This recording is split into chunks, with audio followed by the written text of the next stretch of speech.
یہ وہ زمانہ تھا جب مکہ مکرمہ کی وادیوں میں ایک نئی صدا گونجنے لگی تھی، ایک ایسی صدا جو انسان کو انسان کی غلامی سے نکال کر صرف ایک رب کی بندگی کی طرف بلا رہی تھی۔ یہ آواز تھی لا الہ الا اللہ۔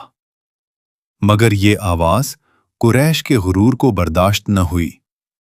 رات کے اندھیرے میں گلیوں کے سناٹے میں ایک کمزور مسلمان کو گھسیٹا جا رہا تھا۔ اس کے جسم پر کوڑوں کے نشان تھے، ہونٹ خشک تھے، مگر زبان پر ایک ہی جملہ تھا، اللہ ایک ہے۔ اسے گرم ریت پر لٹایا گیا، سینے پر بھاری پتھر رکھا گیا اور کہا گیا محمد صلی اللہ علیہ وسلم کا ساتھ چھوڑ دو۔ مگر وہ مسکرا کر کہتا اللہ ایک ہے۔ یہ ظلم صرف ایک شخص پر نہیں ہو رہا تھا، یہ ہر اس شخص کے ساتھ ہو رہا تھا جو اسلام قبول کر چکا تھا۔ کسی کا کاروبار چھین لیا گیا، کسی کا گھر ضبط کر لیا گیا، کسی کو شہر بدر کر دیا گیا۔ جب ظلم حد سے بڑھ گیا تو اللہ کے حکم سے ہجرت کی اجازت دی گئی۔ لوگ خاموشی سے نکلنے لگے، کوئی رات کے اندھیرے میں، کوئی اپنے بچوں کو سینے سے لگائے، کوئی اپنی بوڑھی ماں کو سہارا دے کر۔ وہ اپنے ساتھ نہ سونا لے جا سکے، نہ سامان، نہ زمین، نہ کاروبار، بس ایمان لے کر نکلے تھے۔ آخرکار وہ مدینہ منورہ پہنچ گئے۔ مگر یہ سفر ختم نہیں ہوا تھا، یہ تو آزمائشوں کی ابتدا تھی۔ مدینہ میں انصار نے مہاجرین کو گلے لگا لیا، اپنے گھر بانٹ دیے، اپنی زمینیں بانٹ دی، اپنا کھانا بانٹ دیا۔ مگر غربت ہر دروازے پر موجود تھی۔ کئی دن ایسے گزرتے کہ چولہا نہ جلتا، بچوں کے رونے کی آوازیں آتیں، مگر شکایت کسی کے لبوں پر نہ ہوتی۔ ایک دن مدینہ کی فضا میں ایک خبر پھیلی، قریش کا ایک بڑا تجارتی قافلہ شام سے واپس آ رہا ہے۔ یہ وہی مال تھا جو مسلمانوں سے چھینا گیا تھا۔ نبی کریم صلی اللہ علیہ وسلم نے صحابہ رضی اللہ عنہم کو جمع کیا اور فرمایا تمہاری کیا رائے ہے؟ ایک ایک کر کے سب کھڑے ہوئے اور کہا یا رسول اللہ صلی اللہ علیہ وسلم، ہم ہر حال میں آپ کے ساتھ ہیں۔ 313 مسلمان روانہ ہوئے، نہ مکمل ہتھیار، نہ گھوڑے، نہ زرہیں، صرف یقین، ایمان، دعا۔ وہ بدر کی طرف بڑھ رہے تھے، انہیں معلوم نہیں تھا کہ تاریخ ان کے قدموں کے نشان ہمیشہ کے لیے محفوظ کرنے والی ہے۔ 13 مسلمانوں کا یہ قافلہ بدر کی طرف بڑھ رہا تھا تو راستہ آسان نہ تھا۔ گرم ریت، تپتا ہوا سورج، لمبا سفر اور وسائل نہ ہونے کے برابر۔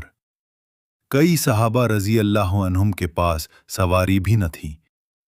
ایک اونٹ پر 2 اور 3 افراد باری باری سوار ہوتے، کبھی ایک چلتا، کبھی دوسرا سوار ہوتا۔ یہ منظر بتا رہا تھا کہ یہ لشکر جنگ کے لیے نہیں بلکہ یقین کے سہارے نکلا ہے۔ راستے میں جب بھی نبی کریم صلی اللہ علیہ وسلم کسی کو پیدل چلتے دیکھتے تو اسے اپنی سواری پر سوار کر لیتے۔ صحابہ رضی اللہ عنہم عرض کرتے یا رسول اللہ صلی اللہ علیہ وسلم، آپ سوار رہیں، مگر آپ صلی اللہ علیہ وسلم فرماتے تم مجھ سے زیادہ طاقتور نہیں ہو اور نہ میں تم سے زیادہ اجر سے بے نیاز ہوں۔ یہ الفاظ سن کر صحابہ رضی اللہ عنہم کے دل بھر آتے۔ یہ وہ قائد تھا جو اپنے ساتھیوں کے ساتھ برابری کا سلوک کرتا تھا۔ دوسری طرف قافلے کے سردار کو مسلمانوں کی روانگی کی خبر مل چکی تھی۔ اس کے دل میں خوف پیدا ہوا۔ اس نے فوراً ایک تیز رفتار قاصد کو مکہ مکرمہ کی طرف روانہ کیا۔ پیغام مختصر تھا، محمد صلی اللہ علیہ وسلم اور ان کے ساتھی ہمارے قافلے کی طرف بڑھ رہے ہیں، فوراً مدد بھیجو۔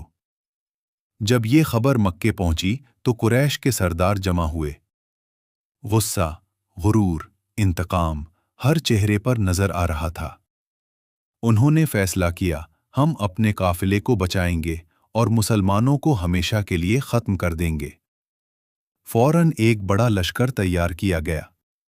1000 جنگجو، 100 گھوڑے، 700 اونٹ، جدید اسلحہ۔ وہ غرور سے بھرے ہوئے بدر کی طرف روانہ ہوئے۔ انہیں یقین تھا ہم جیتیں گے، مگر انہیں معلوم نہ تھا کہ ان کا مقابلہ صرف 313 انسانوں سے نہیں بلکہ اللہ کی مدد سے ہے۔ مسلمان ابھی راستے میں ہی تھے جب انہیں خبر ملی قافلے کے ساتھ 1000 کا لشکر بھی آ رہا ہے۔ اب معاملہ بدل چکا تھا۔ یہ صرف قافلے کو روکنے کی بات نہیں رہی تھی، یہ ایک مکمل جنگ بن چکی تھی۔ نبی کریم صلی اللہ علیہ وسلم نے فوراً صحابہ رضی اللہ عنہم کو جمع کیا اور فرمایا، ہمیں دشمن کے لشکر کا سامنا کرنا پڑے گا، تمہاری کیا رائے ہے؟ مجمع میں خاموشی چھا گئی۔ یہ ایک بڑا فیصلہ تھا۔ پھر ایک صحابی کھڑے ہوئے اور کہا، یا رسول اللہ صلی اللہ علیہ وسلم، ہم بنی اسرائیل کی طرح نہیں کہیں گے کہ آپ اور آپ کا رب جا کر لڑیں۔ ہم تو آپ کے دائیں بھی لڑیں گے، بائیں بھی، آگے بھی، پیچھے بھی۔ یہ سن کر سب کے چہرے روشن ہو گئے۔ ایک اور صحابی کھڑے ہوئے اور کہا، اگر آپ ہمیں سمندر میں کودنے کا حکم دیں تو ہم کود جائیں گے۔ یہ وہ یقین تھا جو تعداد سے زیادہ طاقتور تھا۔ اب سب کا رخ ایک ہی طرف تھا اور وہ تھا میدان بدر، وہ میدان جہاں تاریخ لکھی جانے والی تھی۔ جب مسلمانوں کا قافلہ میدان بدر کے قریب پہنچا تو سورج ڈھلنے لگا تھا۔ گرم ریت اب ٹھنڈی ہونے لگی تھی۔ ہوا میں عجیب سی خاموشی تھی، جیسے آنے والے طوفان سے پہلے سکون ہوتا ہے۔ مسلمانوں نے میدان میں نظر دوڑائی۔ یہ ایک کھلا میدان تھا جہاں چند کنویں موجود تھے۔ پانی جو اس جنگ میں سب سے بڑی طاقت بن سکتا تھا۔ ایک صحابی آگے بڑھے اور عرض کیا، یا رسول اللہ صلی اللہ علیہ وسلم، کیا یہ مقام اللہ کے حکم سے منتخب کیا گیا ہے یا جنگی حکمت عملی کے تحت؟ آپ صلی اللہ علیہ وسلم نے فرمایا، یہ جنگی حکمت عملی ہے۔ انہوں نے عرض کیا، پھر ہمیں کنووں کے قریب پڑاؤ ڈالنا چاہیے اور باقی کنووں کو بند کر دینا چاہیے تاکہ دشمن پانی سے محروم ہو جائے۔ یہ مشورہ قبول کیا گیا۔ مسلمانوں نے فوراً کنووں کے پاس خیمے لگا لیے، باقی کنووں کو بند کر دیا۔ اب پانی مسلمانوں کے کنٹرول میں تھا۔ دوسری طرف دشمن کا لشکر بھی میدان کے دوسری سمت پہنچ چکا تھا۔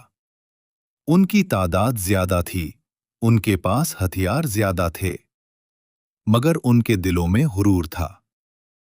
رات کا اندھیرا پھیلنے لگا، آسمان پر بادل چھانے لگے۔